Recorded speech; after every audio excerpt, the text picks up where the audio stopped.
ये कहानी है माइकल की, जिसकी उम्र है 15 साल, लेकिन उसे 36 साल की एक औरत से प्यार हो जाता है, जिसके बाद उसकी पूरी जिंदगी ही बदल जाती है और वो पूरी जिंदगी भर उसी की ही याद में खोया रहता है। तो कहानी शुरू होती है और हम माइकल को देखते हैं। माइकल अपने सामने एक ट्रेन को जाते हुए देखता है और इसी के साथ ये कहानी फ्लैशबैक में चली जाती है। हम 15 साल के माइकल को देखते हैं, जो कि अपने स्कूल से घर जा रहा था, पर तभी उसकी तबीयत खराब होने लगती है। वो जैसे ही आगे जाता है उसकी तबीयत और भी ज्यादा खराब होने लगती है और उसे उल्टियाँ भी आ जाती है। और फिर तभी उसके पास हैना नाम की औरत आती है और उसकी मदद करती है। तभी माइकल रोने लगता है तो हैना उसे गले लगाकर कहती है कि चिंता मत करो, तुम्हारी जो भी समस्या है वो जल्द से जल्द ठीक हो जाएगी। जिसके बाद हैना उसे उसके घर पर भी छोड़ देती है और वहाँ से चली जाती है। घर के अंदर आने पर माइकल के घर वालों को पता चलता है कि उसकी तबीयत ठीक नहीं है। तो फिर जब डॉक्टर माइकल को चेक करता है तो वो बताता है कि उसे स्कारलेट फीवर है, जिस वजह से उसे अगले 3 महीने तक अपने रूम के अंदर ही रहना होगा। अगर वो अपने रूम से बाहर निकला तो ये बीमारी उसके घर वालों को भी लग जाएगी। तो फिर अब माइकल भी ऐसा ही करता है और अगले 3 महीने तक वो अपने रूम के अंदर ही पड़ा रहता है। और फिर जब वो ठीक हो जाता है तो सबसे पहले वो हैना के लिए एक बुके खरीद कर उसके घर पहुंच जाता है ताकि वो उसका शुक्रिया अदा कर सके। वो उसे बुके देता है और कहता है कि मैं पहले भी आ जाता, लेकिन डॉक्टर ने मुझे 3 महीने घर के अंदर ही रहने के लिए कहा था, इसीलिए मुझे इतनी देर हो गई। तो हैना कहती है कि कोई बात नहीं। जिसके बाद माइकल उससे पूछता है कि अगर आपको किसी भी काम की जरूरत पड़े तो आप मुझे बता सकते हो। तो हैना कहती है कि मैं एक कंडक्टर हूँ, तो तुम चाहो तो मेरे साथ चल सकते हो। और फिर इसी के दौरान माइकल हैना को कपड़े बदलते हुए भी देखता है, जिसे हैना देख लेती है, जिस बात से घबरा कर माइकल वहाँ से भाग जाता है। लेकिन वो कई दिनों तक हैना के घर के आसपास मंडराने लगता है। फिर एक दिन जब वो हैना को कोयला लाते हुए देखता है तो वो भी उसके पास चला जाता है और पूछता है कि क्या मैं आपकी मदद कर सकता हूँ। तो हैना कहती है कि ठीक है, नीचे और भी कोयले हैं, तुम उसे लेकर आओ। और फिर इसी के चलते माइकल की हालत काफी खराब हो जाती है, जिसे देखकर हैना उसके ऊपर काफी हंसती है। हैना कहती है कि तुम अपने कपड़े उतारो, तुम्हारे कपड़े काफी गंदे हो चुके हैं और मैं उन्हें साफ करके देती हूँ, तब तक तुम नहा भी लेना। और फिर जब वो माइकल के लिए टॉवेल लेकर आती है तो हमें पता चलता है कि हैना ने भी अपने कपड़े उतार दिए हैं। वो उसकी पीठ पर किस करने लगती है और कहती है कि तुम यही चाहते थे ना। जिस बात को सुनकर माइकल कंफ्यूज होने लगता है तो हैना कहती है कि मेरी तरफ देखो। जिसके बाद वो उसे किस करती है और दोनों इंटीमेट भी होने लगते हैं। और अब इसके बाद ही इन दोनों का अफेयर स्टार्ट हो जाता है। स्कूल छूटने के बाद वो हर दिन हैना के पास आता था और ऐसे ही हर दिन वो दोनों एक दूसरे के करीब आते रहते थे। अब एक दिन माइकल उसे कहानी सुनाता है तो एक दिन एक दूसरे से सवाल जवाब करते हैं, जिससे देखने में हमें ऐसा लगता है कि ये दोनों एक दूसरे से बहुत ही ज्यादा प्यार करते हैं। अब एक रात माइकल हैना से पूछता है क्या कल हम डिनर पर जा सकते हैं, जिस पर हैना उसे हाँ कह देती है। और फिर अगले दिन ये दोनों बाहर जाते हैं तो सभी लोग इन दोनों को ही देखने लगते हैं, क्योंकि इन दोनों की उम्र में काफी फासला था, जिससे हैना ऑकवर्ड फील करने लगती है। तो ये दोनों लोगों से दूर एक झील के पास आते हैं जहाँ पर हैना नहाने लगती है। वो माइकल को भी पानी के अंदर आने के लिए कहती है, लेकिन माइकल कहता है कि नहीं, अभी मैं एक कविता लिख रहा हूँ जो कि आपके बारे में है और मैं इसे पढ़कर आपको सुनाऊंगा। अब हम माइकल के कुछ दोस्तों को देखते हैं, जिसमें से एक लड़की उसे पसंद भी करती थी, पर माइकल उसे हर बार इग्नोर कर दिया करता था क्योंकि वो हैना से प्यार करता था। अब एक दिन हैना का प्रमोशन भी हो जाता है, जिसके चलते उसे ये सिटी छोड़नी होगी। माइकल का जब बर्थडे आता है तो वो अपने दोस्तों को छोड़कर हैना के पास आता है, जिससे हैना उस पर काफी गुस्सा होती है कि मेरे चक्कर में तुम अपने दोस्तों को मत छोड़ो। लेकिन माइकल उसे मना लेता है और फिर आखिरी बार ये दोनों इंटीमेट होते हैं। और फिर अगली सुबह हैना माइकल को बताए बगैर ही वहाँ से चली जाती है, क्योंकि उसका प्रमोशन एक दूसरी जगह पर हो चुका था। और फिर जब माइकल उसके घर आता है तो हैना उसे नहीं मिलती। वो काफी दुखी होता है और अकेले ही अपना टाइम बिताने लगता है। वो ज्यादातर किसी से बातें भी नहीं करता। और फिर देखते ही देखते 8 साल बीत जाते हैं, जहाँ पर माइकल अब 23 साल का हो चुका था और वो LLB की पढ़ाई कर रहा था। अब एक दिन उन सभी स्टूडेंट्स को केस ट्रायल देखने के लिए ले जाया जाता है। दरअसल कुछ महिलाओं के ऊपर ये आरोप लगाया गया था कि उन्होंने यहूदियों के 300 लोगों को चर्च के अंदर चलने के लिए छोड़ दिया। चाहे तो वो उन्हें बचा भी सकते थे, लेकिन उन्होंने ऐसा नहीं किया। इन सभी आरोपियों के अंदर हम हैना को भी देखते हैं, जो खुद भी एक गुनहगार है। उसे देखकर माइकल काफी चौंक जाता है। उसने कभी सोचा नहीं था कि हैना ऐसा भी कर सकती है। वहाँ पर हम एक बच्ची और यहूदी औरत को भी देखते हैं, जो उन 300 लोगों में से बच गई थी। उसने एक बुक लिखी थी जिसके अंदर उन्होंने हैना का साफ साफ जिक्र किया था। और अब हैना के बोलने की बारी आती है, जो ये सब कबूल कर लेती है और कहती है कि मुझे पता था कि वो सब लोग मरने वाले हैं। मैं चाहती तो उन सभी को बचा सकती थी, लेकिन मुझे ऐसा करने से रोक लिया गया और चर्च का गेट खोलने नहीं दिया गया।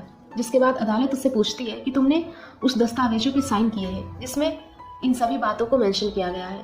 तो हैना कहती है कि नहीं, मैंने किसी भी दस्तावेज के ऊपर साइन नहीं किया है। तो अदालत कहती है कि ठीक है, हम तुम्हारे अक्षरों को मैच कराएंगे, तो कागज लो और उसके ऊपर कुछ लिख कर बताओ ताकि हम तुम्हारे हैंडराइटिंग को पहचान सके। फिर हैना जैसे ही इस बात को सुनती है वो बता देती है कि वो साइन मैंने ही किए थे। और यहाँ पर माइकल को पूरी बात समझ में आती है कि हैना एक अनपढ़ औरत है जिसे पढ़ना लिखना नहीं आता।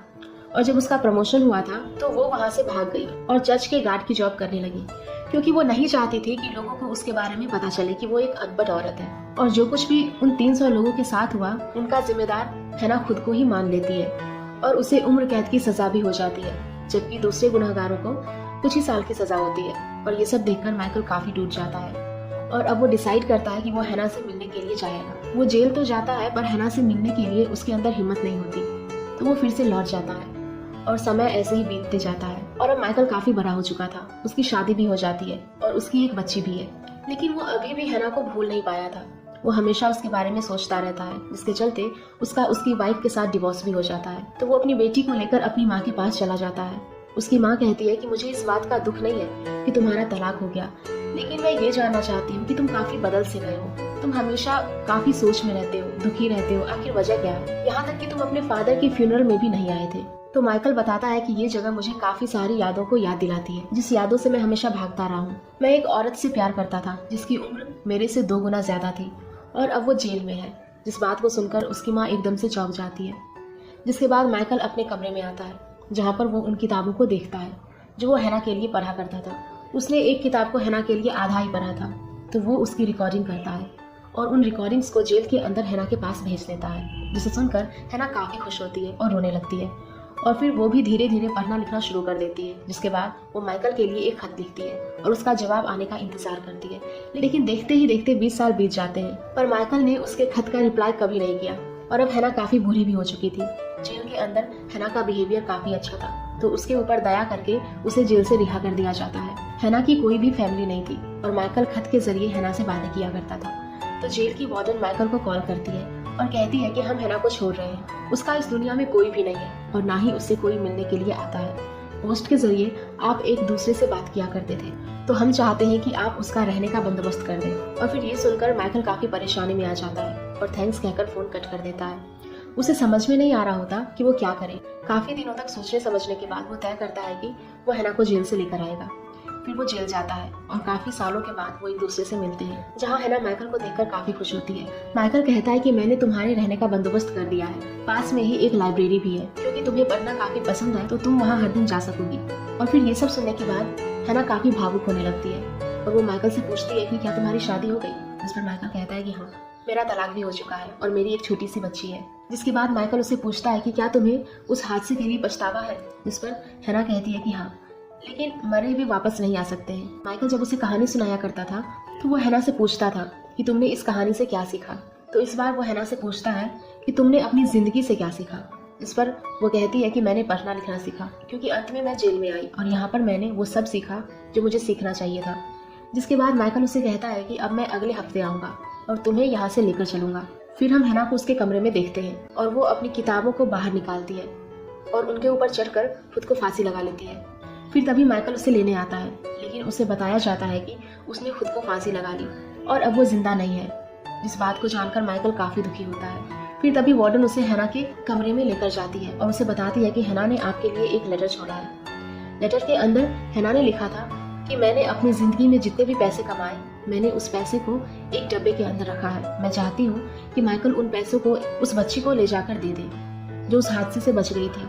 साथ ही वो माइकल को हेलो भी कहती है। और फिर ये सब सुनने के बाद माइकल काफी रोने लगता है और हैना का आखिरी काम करने के लिए निकल पड़ता है। और एक लंबा सफर तय करने के बाद वो उस बच्ची से मिलता है जो कि अब काफी बड़ी हो चुकी थी। वो माइकल से पूछती है कि तुम दोनों का क्या रिश्ता था। जिस पर माइकल उसे सब सच बता देता है कि जब मैं 15 साल का था तो मेरा उसके साथ रिश्ता था जो कुछ समय तक चला। और फिर इन सभी बातों को बताते हुए माइकल रोने लगता है। जिसके बाद वो उसे पूछती है कि तुम यहाँ पर किस काम से आए हो। तो माइकल कहता है कि हैना ने अपनी जिंदगी की पूरी कमाई आपके लिए छोड़ी है। जिसके बाद वो उसे वो डब्बा दिखाता है, जिस डब्बे को देखकर उसे अपना कैंप याद आ जाता है जिसमें उसका ये डब्बा चोरी हो गया था।